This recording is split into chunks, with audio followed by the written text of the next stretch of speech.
Hi friends, இது என்ன வீடியோன்னு பார்க்கலாங்களா? இது வந்துட்டு ஒரு மண்டே பிளாக் தான். இது சும்மா நான் முருங்கைக்கீரை கடைஞ்சிட்டு பருப்பு போட்டு கடைஞ்சிருக்கிறேன்.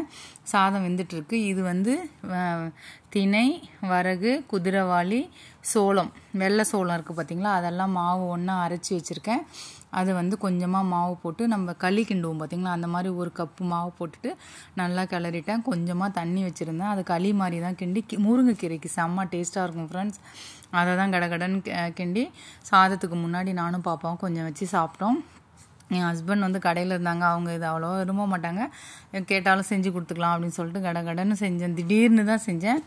சூப்பராக இருந்தது. பாப்பாவும் செம்மையாக இருக்குது மம்மி அப்படின்னு சொல்லிட்டு அவங்க ஃபஸ்ட்டு கீரை வச்சு சாப்பிடல.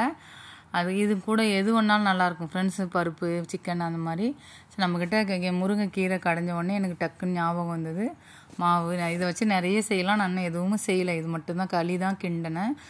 சூப்பராக இருந்தது. ட்ரை பண்ணி பார்த்தோம். நல்லா இருந்தது. அன்றைக்கி வந்து முருங்கைக்கீரை கடைஞ்சிட்டு அப்பளம் போட்டேன். அதுக்கப்புறம் சாதம் வடிச்சிட்டு ரசம் இருந்தது, தயிர் இருந்தது. அதோடு விட்டுட்டோம். வேறு எதுவும் செய்யலை. அன்றைக்கி வச்ச ரசம் தான் இருந்தது. அன்றைக்கி கூட வைக்கல.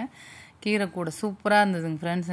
நம்ம இது அப்படியே நல்லா திக்காகிடுச்சு. நமக்கு வந்து எதுவுமே இல்லை. அப்படியே வெறும் இதை போட்டு அப்படியே கிளறிட்டேன்.